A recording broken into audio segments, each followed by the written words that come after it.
अस्सलाम वालेकुम। आज हम फंक्शनल इंग्लिश के पेपर को डिस्कस करेंगे, यूनिवर्सिटी ऑफ सरगोदा के 2026 के पेपर को। और ये फंक्शनल इंग्लिश का पेपर जो है बाकी यूनिवर्सिटीज में भी तकरीबन सेम ही पैटर्न होता है और कंटेंट है वो भी सेम होता है। अच्छा, ऑब्जेक्टिव पार्ट है हमारे पास टोटल 10 क्वेश्चन है, उसमें से आपने पूरे करने 2-2 नंबर के 20 नंबर के हम ऑब्जेक्टिव पेपर है। और सब्जेक्टिव जो पार्ट है वो 4 क्वेश्चन आते हैं 10-10 नंबर के, 40 नंबर का। ये तो टोटल हमारे पेपर आते हैं 60 नंबर के। ठीक है, ऑब्जेक्टिव पेपर को हम शॉर्टली डिस्कस करते हैं। इसमें से पहला क्वेश्चन है, what are transitional devices of comparison, provide two example in sentences. Transitional devices of comparison किसे कहते हैं, आपने एग्जांपल के जरिए समझाना है। What is sentence concise, identify and revise the redundant phrase, he is a good person who is very intelligent. आपने पहले ये बताना है कि सेंटेंस कंसाइजनेस किसे कहते हैं, रिडंडेंट फ्रेज को आपने आइडेंटिफाई करना है। फिर explain the concept of logical organisation in paragraph writing. Paragraph writing में लॉजिकल ऑर्गेनाइजेशन किसे कहते हैं, इसके बारे में लिखना है। What is inference in reading comprehension, give brief example.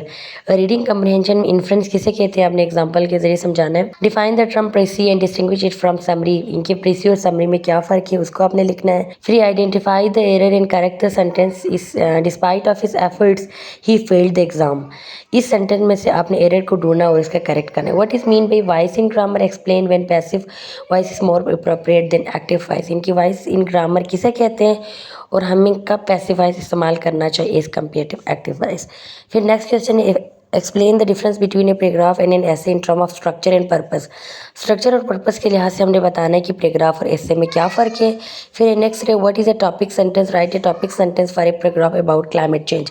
Topic sentence किसे कहते हैं आपने डिफाइन करने हैं। और अगर एक क्लाइमेट चेंज पे अगर आप एक पैराग्राफ लिखते हैं तो इसका टॉपिक क्या होगा आपने सजेस्ट करना है। मैंने शार्टली ऑब्जेक्टिव पोर्शन समझा दिया है। अगर आप चाहते हैं कि मैं सब्जेक्टिव पेपर को मज़ीद तफसील से समझाऊं या अगर आपको इंग्लिश का नोट्स चाहिए तो आप मुझे कमेंट में ज़रूर बताएं।